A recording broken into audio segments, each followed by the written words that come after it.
contínua, através do magistério católico e do Papa falando ex cátedra, falando infalivelmente. E é daí que vem as doutrinas, por exemplo, a respeito de Maria, do purgatório, que não tem fundamento bíblico nenhum. Mas para a Igreja Católica, a Bíblia não é a única regra de fé e prática, porque Deus continua a trazer revelação através do sucessor dos apóstolos, que seria Pedro. Segunda conclusão que nós queríamos tirar aqui é que você percebe que Paulo já está introduzindo o conceito de que a verdade seria transmitida de geração em geração pelas igrejas fiéis. Grande é o mistério da piedade. A igreja é a coluna e baluarte da verdade. Ela é a detentora da verdade, ela preserva a verdade. E ela transmite essa verdade de geração em geração.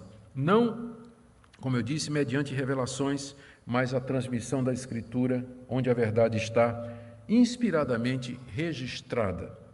A terceira aplicação que eu queria trazer aqui, ou conclusão, é que a Igreja de Deus, a Igreja do Deus vivo, ela subsiste, ela existe aqui nesse mundo, em meio às igrejas locais, entre todas aquelas que professam em verdade esse mistério revelado.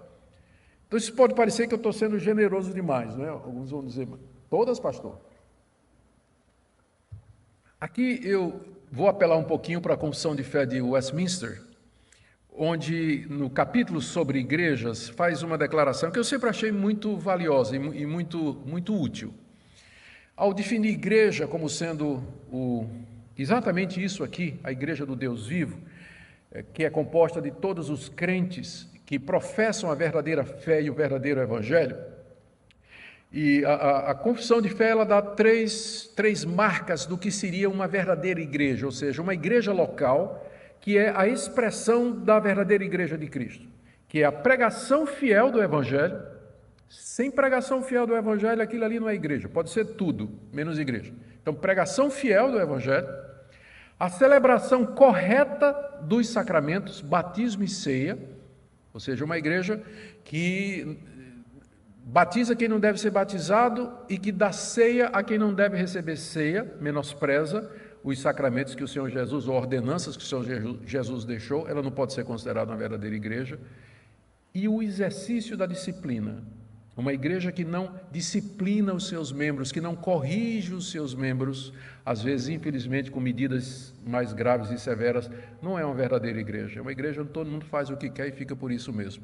Pregação da palavra, sacramentos e disciplina. As três marcas da verdadeira igreja. E aí, com base nisso, a Confissão de Fé diz o seguinte: dependendo da maneira como essas três marcas são exercidas, existem igrejas mais puras e menos puras.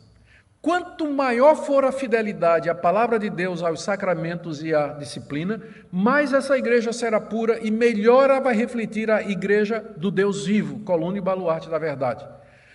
E agora eu vou citar as palavras da confissão. Mas há igrejas que se desviaram tanto que, na verdade, são apenas sinagoga de Satanás, que é um termo que é usado na Bíblia.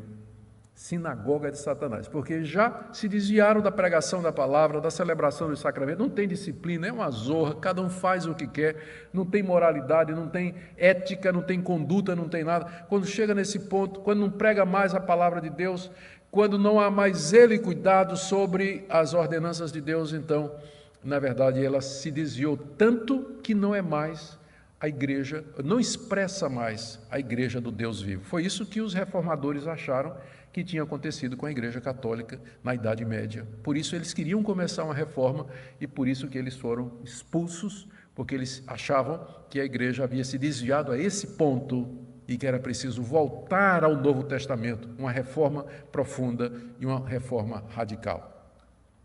Está na moda falar sobre avivamento, né? É só isso que eu vou dizer também, não vou falar mais nada. Está na moda falar sobre avivamento. Mas para mim, avivamento é isso aqui. É quando a igreja, ela volta aos seus fundamentos, ela de fato se torna a igreja do Deus vivo, coluna e baluarte da verdade.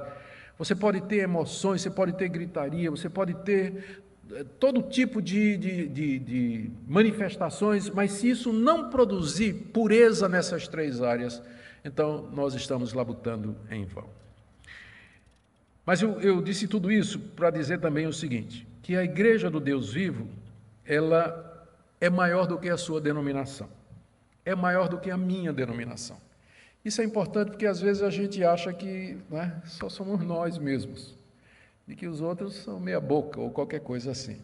A verdade é que a igreja de Deus, ela é maior, o reino de Deus é maior do que a sua denominação, é maior do que o seu grupo. Deus tem os seus eleitos, Deus tem o seu povo espalhado pelo mundo. Eles podem divergir em questões do tipo forma de batismo, sistema de governo, sistema de liturgia e outros detalhes, a questão de dons espirituais e tudo mais. Tudo isso pode haver divergência. Mas os verdadeiros cristãos, a igreja de Deus, eles vão confessar essa verdade aqui. Aquele que foi manifestado na carne, justificado em espírito, contemplado por anjos, pregado entre os gentios, crido no mundo e recebido na glória. Todo aquele que confessa isso é meu irmão, e eu quero comunhão com ele.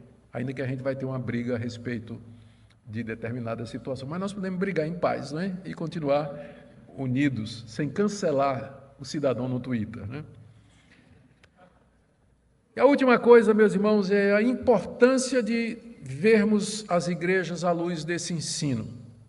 Paulo, como eu disse, ele não está falando de templos ou locais de adoração, mas das comunidades cristãs, dos crentes de uma localidade.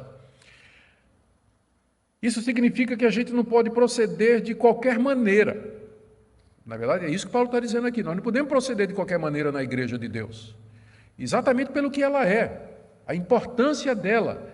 É a ela que Deus confiou a verdade, esse credo aqui, que é o centro do Evangelho, esse mistério foi confiado à igreja.